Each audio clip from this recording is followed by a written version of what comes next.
Marcus Webb stood in the skeletal remains of Nexus Station, watching the solar winds howl against the reinforced windows. 70 years of abandonment had left the orbital platform a ghost of its former glory. Twisted metal corridors led nowhere. Life support systems had long since failed, and yet he bought it for the price of a used shuttle. Everyone said he was insane. The auctioneer had practically given it away, desperate to clear the derelict from corporate records.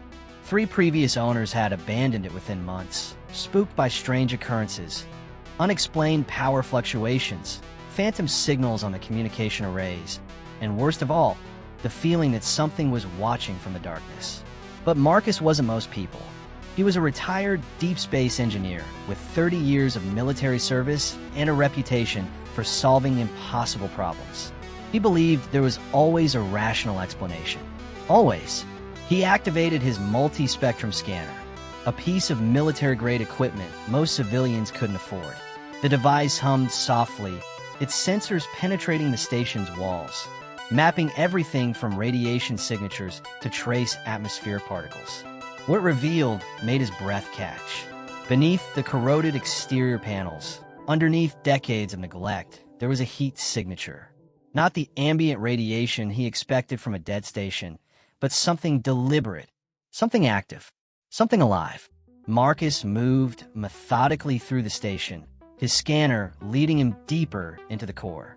The readings grew stronger. His military training kicked in. Steady breathing, alert senses, hand hovering near his emergency beacon. Whatever this was, it had survived alone in this tomb for 7 decades. The signal led him to the central hub, the station's heart. He pressed his palm against the sealed entrance, and something extraordinary happened. The door recognized his biometric signature and began to open. Not corroded or stuck, but smooth and responsive. Alive. Inside was a chamber of impossible beauty. Holographic displays flickered to life, bathing the space in soft blue light. Banks of equipment that should have been dead-hummed with purpose. And suspended in the center, encased in a field of shimmering energy, was a being of crystalline radiance. The scanner went wild. Not a ghost, not a malfunction. An entity, a consciousness, a prisoner. Marcus approached cautiously. The crystalline being seemed to notice him, its form shifting through colors, blues, purples, silvers. The holographic displays changed, and suddenly Marcus understood. The data flooded into his mind through the station's neural interface. Memories, history, a story 70 years in the making. The being was called Ethon, a scout from a distant civilization. It had crashed here generations ago, severely damaged. The station's original crew had discovered it and, rather than reporting it to authorities, had decided to help.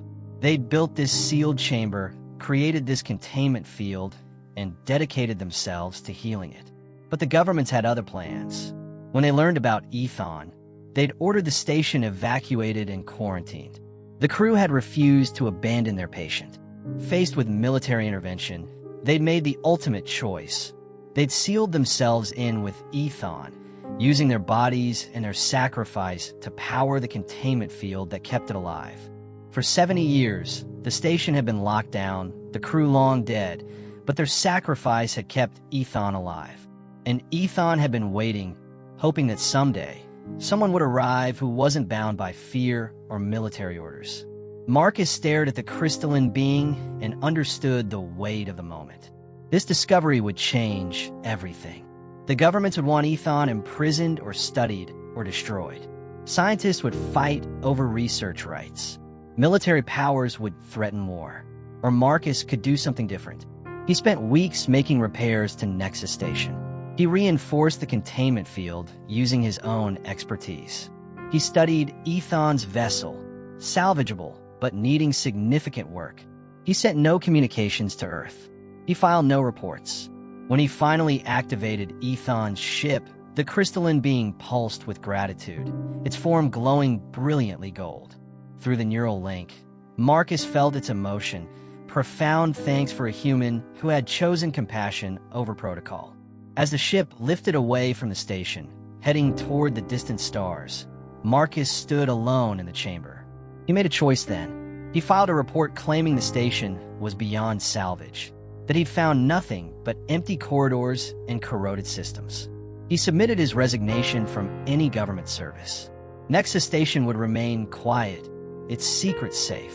And somewhere in the vast cosmos, a crystalline being flew home, carrying with it proof that humanity could choose mercy.